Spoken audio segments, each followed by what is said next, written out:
then we move on towards the third pillar. So the pillar number 3 is individual attention. So why do we want individual attention? So within the esports, especially in the semi-pro or the professional leagues, we have more staff than just only a head coach or only the in-game leader.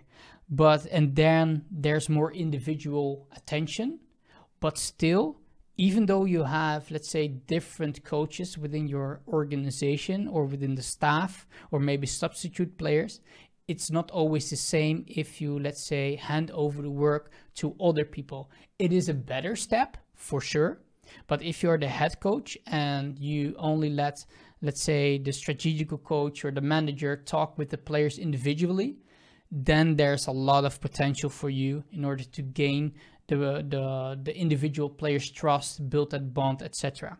So let's look at that. So number 1, increases the pleasure of players. So outside the team environment, players are often assigned to solo performing. So solo queue or face it in CSGO, or I believe in most it's like a solo ranking. So they are more, let's say, focused on their individual performance. So they are not there for everyone to see, and they like to have that individual attention. And I believe every player deserves that individual attention. So this is part of being within a team as well. Individual attention increases the pleasure of the game and it builds a bond. So number 2, it increases the bond between the player and the coach. Now, this is something, what I'm going to say and what is here, that I really want you to write down and never forget, is that Olympic studies, so even though we're esports, but it's still sports. I view esports as a sport and we're athletes, etc., especially on the highest level. But Olympic studies have showed that the best performing teams at the Olympics had the best bond between players and coaches. So let me repeat that again. Olympic studies have showed that the best performing teams at the Olympics had the best bond between players and coaches. So if you are not invested into your players as a coach or staff member, how are you ever gonna extract all the potential out of the player? Because he might not be trusting you enough with his problems or personal things, or that he finds it difficult to develop this mechanical, let's say, movement, and he's afraid to ask for help of the other staff members because he's not too close with you, because too distant. And this is the place where I believe the true advantage of people comes in. The bond between players, and especially the coach and the player in itself. So really important. So players absorb a lot more from you and makes it a lot easier to collaborate individually and within a team environment. So did you write it down? Yes? Okay, good. So number 3, increase confidence. The player feels valued if you give him enough one-on-one time. So even though you are talking with other people a lot, you need to divide your time as well, because they like it, because you need to give the one-on-one time. He feels valued if you spend it other time. It's not only he's a part of a team, but he's an individual as well. And this is a sort of controversial saying, but I work with personality psychology a lot, with knowing different tendencies and brain functions, etc., etc. And we often heard, let's say mostly from America, there's no I in team. Well, I believe it's the opposite. There are only I's in team, so individuals within the team. Or you can also, let's say, metaphorically see eyes, because every player, every staff member has a different perspective to how the game should be played, or how we should communicate with each other. So we have to find, let's say, common ground with one another. And if they feel valued and everyone is individualized, if you focus the attention on the individual and then combine to the team, then I believe a lot of magic will happen. It's not easy, because you cannot reach that level by being interested. Interested is not enough. That is, let's say, for the common teams, just like if you want to have a blast, just play and want to do your best with what you've got. But if you want to make championship teams and really perform at high level, you need to be invested into the team. Not interested, be invested. So number 4 is increase the knowledge of what is going on. If you know what is going on personal level outside of esports, then you have a much better chance to see things coming from afar. So you can adjust and support the player and the team before disaster happens. So this is more, let's say, noted in a more tragic or negative way, but also the opposite is true, right? If you know the person and you know that his birthday is coming up and you have a good bond with him and you know what is coming up and that he's excited, etc., then you can organize something to elevate that person even more, to set him into the spotlight. So it's not only about negative or disasters that happen, it works both ways. So if, let's say, someone's grandma is on her dying bed, and it could happen, let's say, the next month, if you don't know that, then he needs to go to the funeral, etc.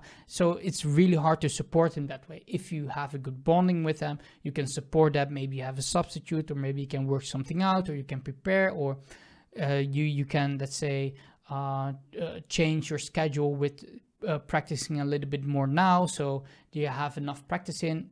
You think what will be all the options that could be a good way to overcome, let's say, this disaster by bonding and knowing what's going on. So the individual attention as well, some couple of points. So be sure to see every player each scrim, practice and match. So just check in, say, hey Jack, hey Ronnie, hey Donnie, hey dude, or whatever their nickname is, and just connect with the small talk so they get feel and just checked in. 2, divide your attention. All players deserve your attention. Sometimes, of course, you have this one player just keeps talking, etc. He needs to learn as well that others need to talk as well. Don't, let's say, withhold him back for not talking, but also invite others to talk. Give them the same, let's say, attention. Maybe you ask a question to player A and he will talk for 5 minutes, and that is okay. But also ask a question to player B. Maybe he will talk for, I don't know, 10 seconds, 2 sentences, and that is fine as well. But just try to divide your attention. I believe you can never really divide your attention or your attention evenly, because some people want more, some people need more, some people need less, some people want less in order to succeed, etc. But that's for you to decide. It's just for you to be aware of it and to gain some insight what you can think of to increase performance, etc. So 4 is each player has its own way of success. Be aware of different needs. So the one really needs, let's say, a competitional part of to win, to get a score streak or kill streak or whatever, just to fire him up, no matter the process or the goals that you've set. And the other one just needs to, like, okay, just have fun a little bit. And that will be a different perspective. So be aware of that. Number 5, adjust your coaching to the players level. Don't assume that player knows everything about someone else's position. So if you're in CSGO and you have an entry fragger or an in-game leader, don't expect that the AWPer always knows the same angles because it's a way different role, or that in League of Legends the top laner knows exactly how to do the laning in the bottom lane, etc. So when you're discussing things, also put some individual attention, and if someone can't keep up or is going further, try to differentiate and be aware of that as well.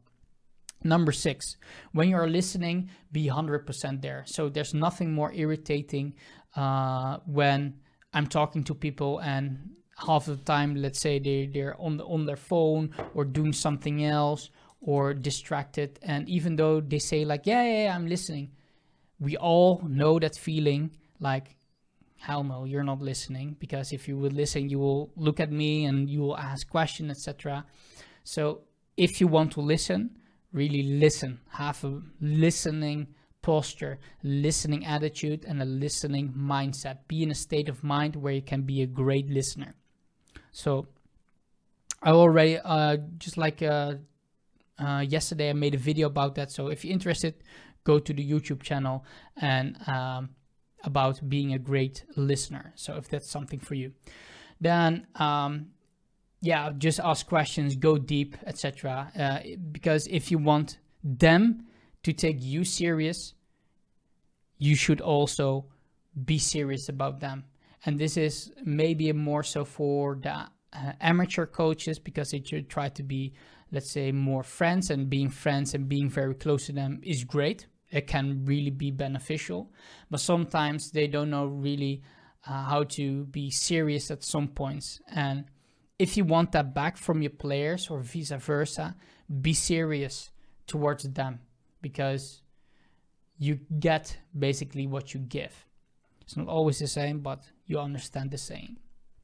So number 7, look behind the behavior. So even though someone is a bit distracted or is talking so much or feels a bit anxious or whatever, is super hyped, it can be about the game, but there can also be more going on. So don't just always assume that you know, but ask the questions and listen and understand and try to seek the true need. Because if someone feels off or a little bit disengaged, don't think like, oh, he slept well because he came in like, oh, I only slept for 4 hours or whatever, because something. Maybe there's more than only the 4 hours. Why did he only sleep 4 hours, etc.? There could be a reason, and if you find the reason, then it's much better for you to know what the person needs in order to succeed within the team environment. So now we are getting a little bit of move on. So the third pillar is, how do you rate yourself on individual attention?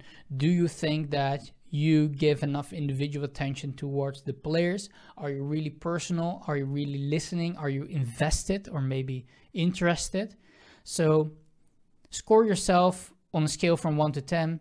1 is you have a lot of potential, and a number 10 is everything goes excellent. So write it down for yourself, or type it in the chat in the hashtag lecture workshop text, and that is good as well.